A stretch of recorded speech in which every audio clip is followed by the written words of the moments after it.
play and call it work.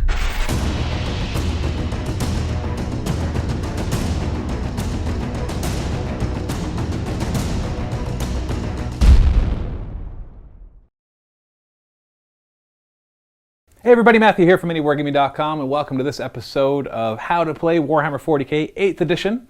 Today we're going to be talking about list building and allies. So we've covered all of the basic rules, I would say, the core rules of all the different phases and how you play. Now the other big part of the game is what you bring to play, how you build your lists. Now this video is going to be assuming that you're going to be playing matched play games, because with open play, you can essentially do whatever you want. You could put down whatever models you want and just agree with your opponent to do power level, points. You could do Battleforged, not Battleforged. You can have equal number of points, unequal number of points. If you're playing narrative play, they can go even further than that, that you're just building armies just to look cool, have nothing to do with their composition, and you can follow none of the rules whatsoever for actually how you put it together. So since match play is the most structured of all of them, I'm going to teach you how that works, but just remember that you can always agree with your opponent to break these rules if you want to try something fun or cool. Also, the other thing to keep in mind is that if you go to an event or a tournament that is run by a store or something that's not Games Workshop, they might have further restrictions on what you can and cannot do when you are building your list. So you should always check with them to see what their restrictions are, because they might have other things that they don't like you to do or that they do want you to do, such as faction keywords or number of detachments or how many Lords of War you can bring, things like that. And also, match play does give us a structure that allows us to talk about how allies work. So if you're coming from 7th edition, then you're going to have to totally restructure the way you think about allies because of the way that the keyword system works. So we're just going to not talk about open play or narrative play. We're just going to assume that we're talking about match play.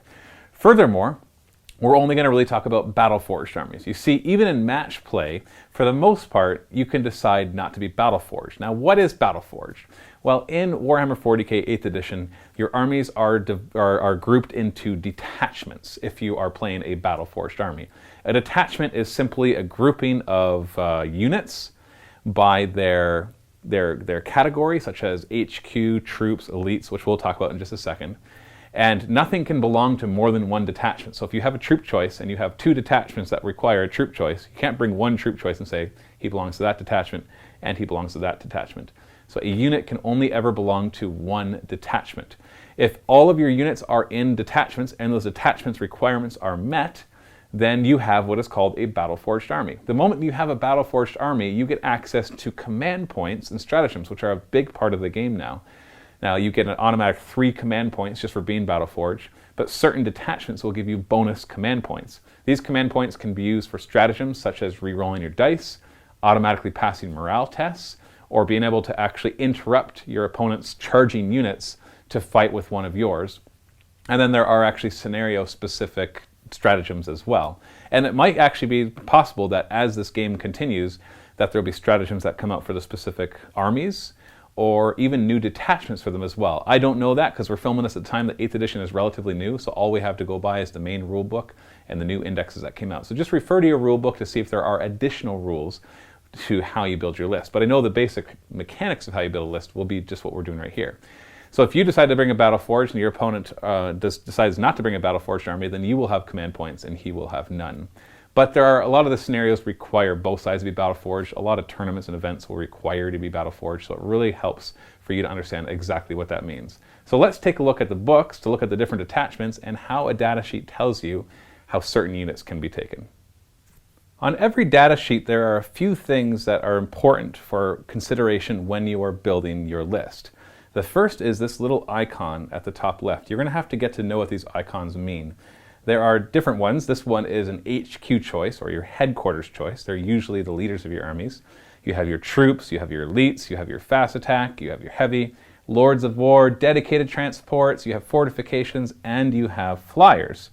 Those are all the different types of icons that you could be bringing. Every detachment, as we will show in a second, will require certain of these icons. A lot of them require HQ choices, actually. And then they'll have a lot of optional additions that you can take to it. And then the detachments themselves will have further restrictions, which we'll talk about in a second. The second thing to note is the power level. If you are playing a power level game instead of points, then this tells you how much you pay for the Chaos Lord. If you're doing power level instead of points, this includes any upgrades you decide to bring. So when you're looking at war gear options, you can do any of these and not worry about how many points that they cost. We'll talk about points in just a second, just how you calculate them after we finish looking at this data sheet. The last thing that's really important is the faction keywords. Now this one, for example, has Chaos, Heretic Astartes, and then it has these two other special ones that have these special brackets around them. We have Mark of Chaos and we have Legion. If you look at the beginning of the rule book for each of the factions, it'll tell you how these work. So we can see keywords here.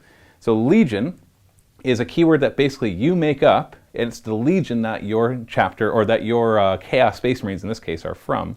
So for example, it could be Black Legion, it could be Thousand Sons, it could be Word Bearers. The Legion is going to be very important because a lot of special abilities will say friendly units, or friendly Legion units within 6 inches get to reroll 1s to hit, and so they have to have the same Legion. So you could choose different legions within your army, but you're going to find that you want to group them all the same. The other one, of course, is the Mark of Chaos for Chaos, and this one is specific. Unlike other ones that have these brackets, you don't just get to make up your own. They have 5 different ones that you can choose from. You have the 4 Chaos Gods, and you have Undivided as well. And so you have Khorne, Tzeentch, Nurgle, Slaanesh, and Undivided, I believe, is one of the options for Mark of Chaos.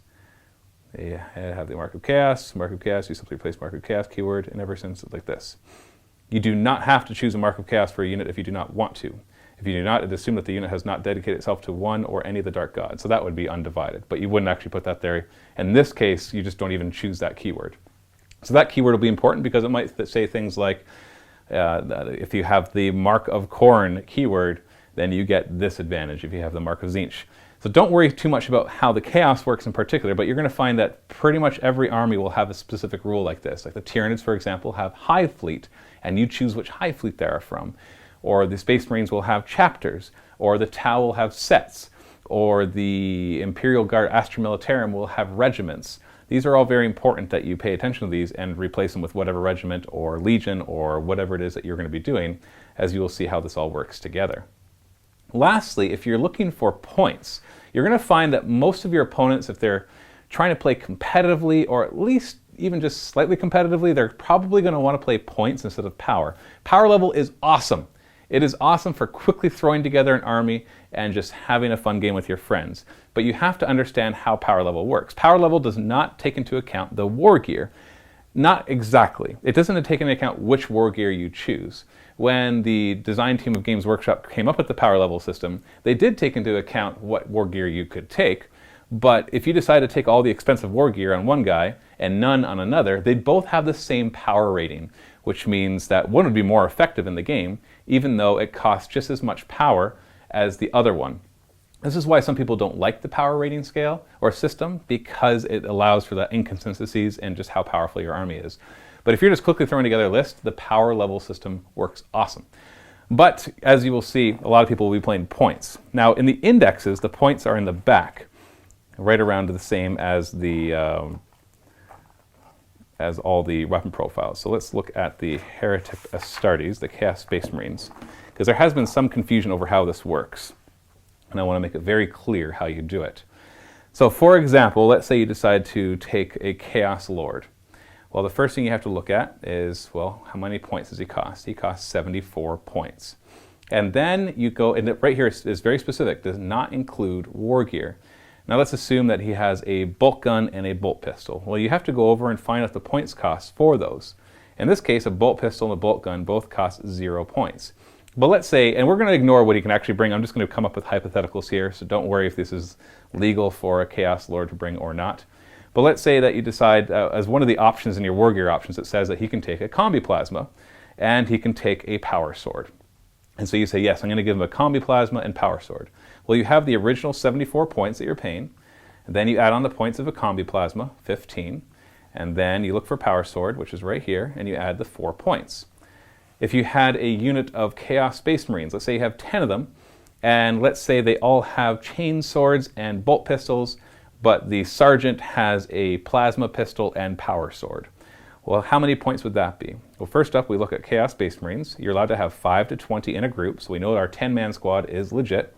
We have 13 points per model, not including war gear. And so we take that 13, we multiply it by 10, so we start off with 130 points.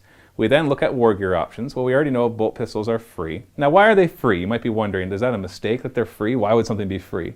Most of the things that are free are things that come automatically, that you don't really get to choose to take, or that nobody else really cares to take. And so they work the points cost of those into the model itself, which is why it doesn't cost any more to take them. So basically a default Chaos Space Marine with his bolt gun and bolt pistol would be just 13 points. You don't have to worry about calculating the war gear, which I think is handy. But then we have our sergeant who has a plasma pistol. So we look down here, and then we have plasma pistol, which is 7 points. So our unit is 137 points now. And he has a power sword, which is another 4 points, which brings us up to 141 points in total. So that unit of Chaos Space Marines, 10 of them with bolt guns and bolt pistols, and the sergeant with a power sword and plasma pistol would be 141 points. When it comes to unique models, usually named models like Abaddon the Despoiler, or Ahriman, or Cypher, or Fabius Bile, they will normally have a points cost which includes war gear, as you can see right there. It is very specific whether it includes war gear or does not include war gear. Now, when we're talking about does not include war gear, you still have to add the points cost of war gear that they by default come with. You can't argue saying, well, I didn't give them that war gear, they came with it, so I don't have to pay the points for it. That is not correct, 100% not correct. You definitely need to pay the points for it, because all of this is considered war gear. Because essentially, our instructions are quite simple. If playing a match play game, or a game that uses a points limit, you can use the following list to determine the total points cost of your army. Simply add together the points cost of all your models and the war gear they are equipped with. This is not the war gear that you decide to give them. It could be the war gear that they default just have, to determine your army's total points value. I've had one person actually try to convince me that we don't know what war gear means, but if we actually turn the page a little bit to the stats, we see Heretic Astartes, war gear, and lo and behold, there are all our guns and our close combat weapons. So if you're really looking for a definition of war gear, then there it is. So this is a different system than what you're used to seeing if you've played in 7th edition.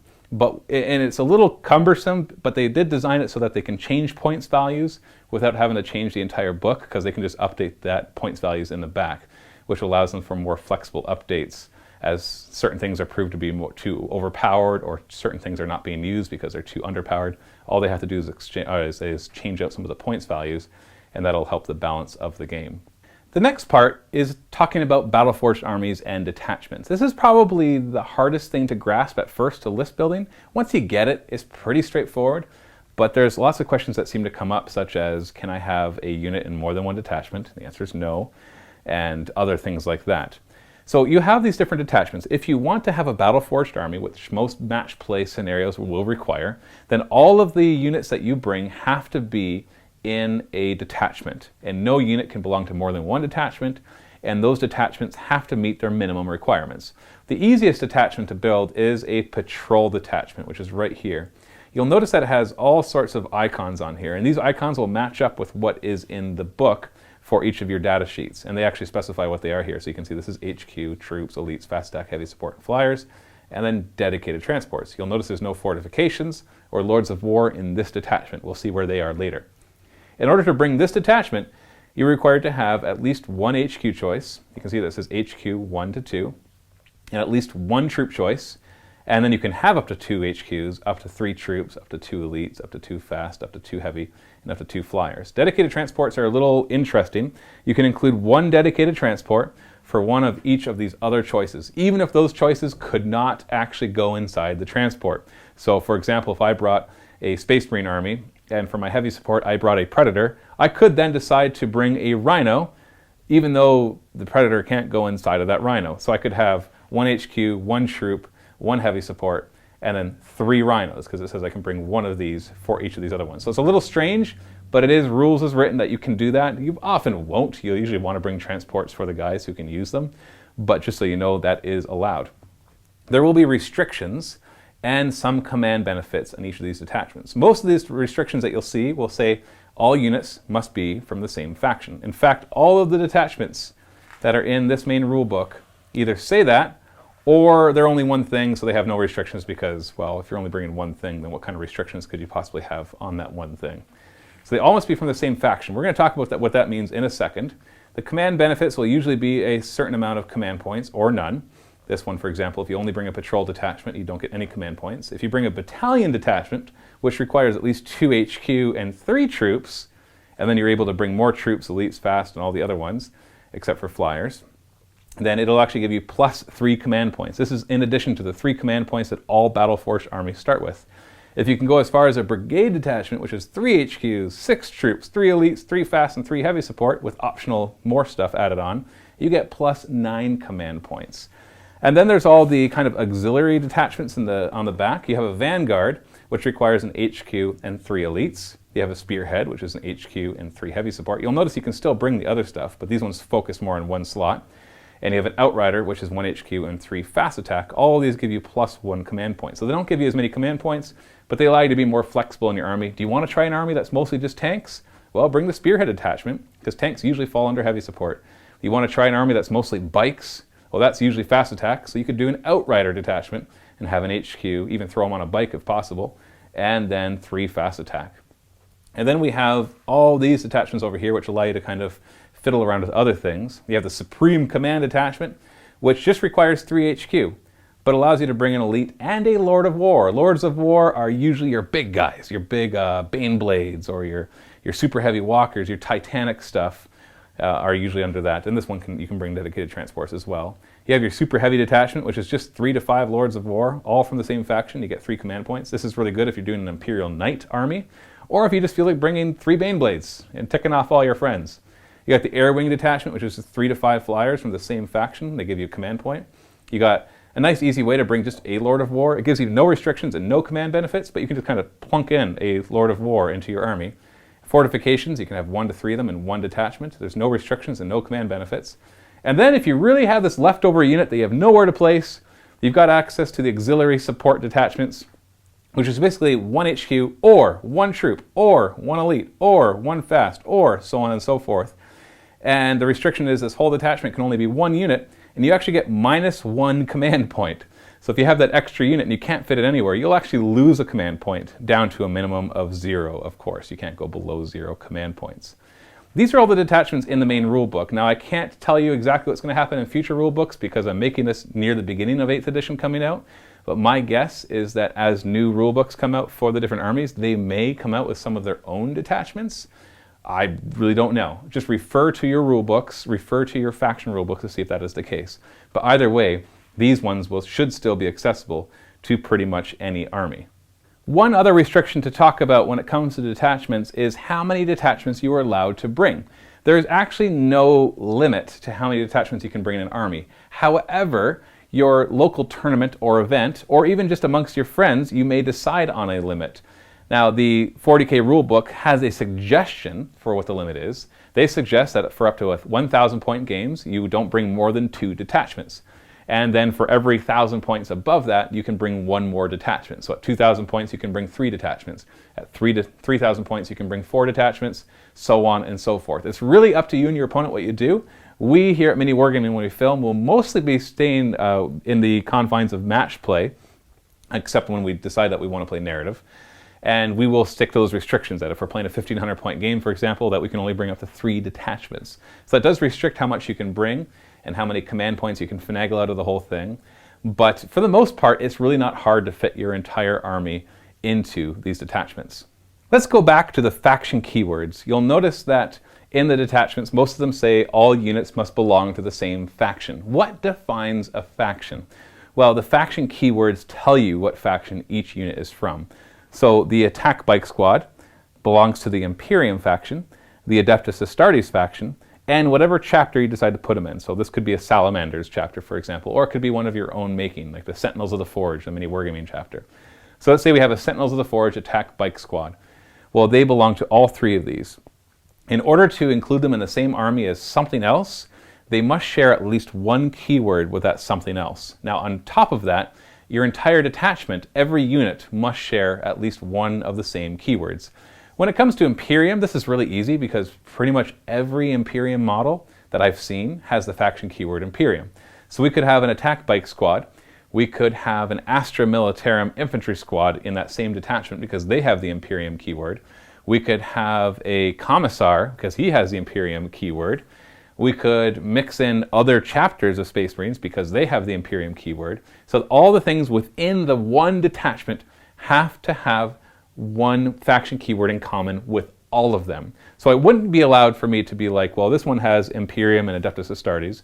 This other one has Adeptus Astartes and Salamanders, although that doesn't exist. I'm just making a hypothetical situation here. And something else has Salamanders and something else, because now there's that third one doesn't match with the first one, so they'd all have to have the same one.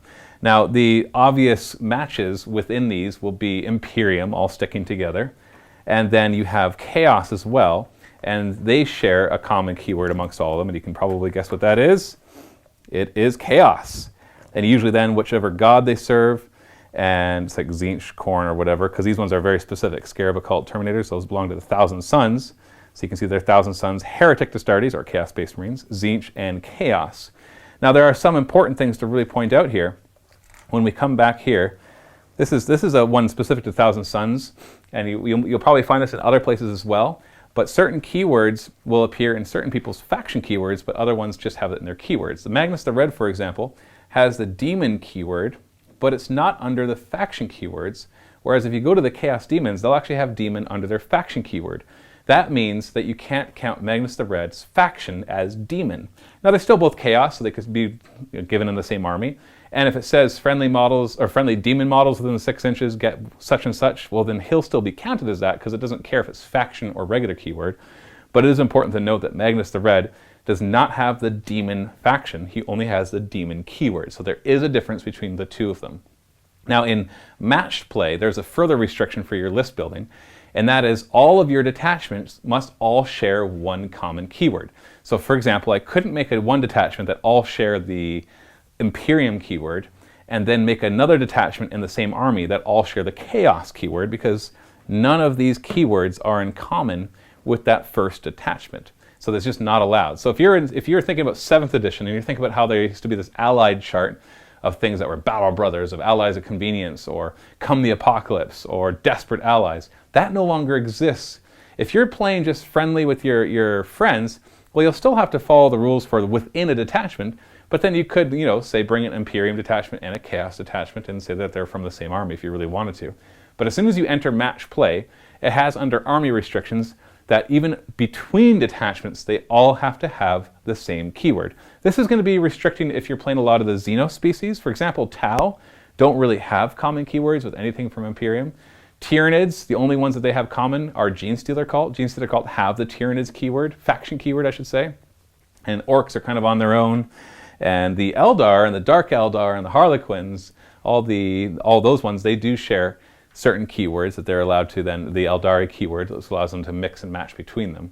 So you got to be really careful that you follow the faction keyword restrictions when building your lists. As long as what the explanation was, when it comes down to it, list building is really a simple process as soon as you understand how all the faction keywords and detachments work together. And once you figure out how to do the points and the power, you can quickly put together lists and have fun with your friends. But to help you even further understand it, we have a battle report for you where we are specifically having the creators create armies that mix in some different allies or whatever it is that you want to call it and aren't straightforward armies. That way you can see how they organize their detachments together and how they brought different types of factions against each other and also working for each other using shared keywords. So you can watch that battle report at the link below, which of course is in the MiniWarGaming Vault. And if you have a friend that wants to learn how to play Warhammer 40k, tell them to go to miniwargaming.com/howtoplay40k. And I'll see you in the next tutorial.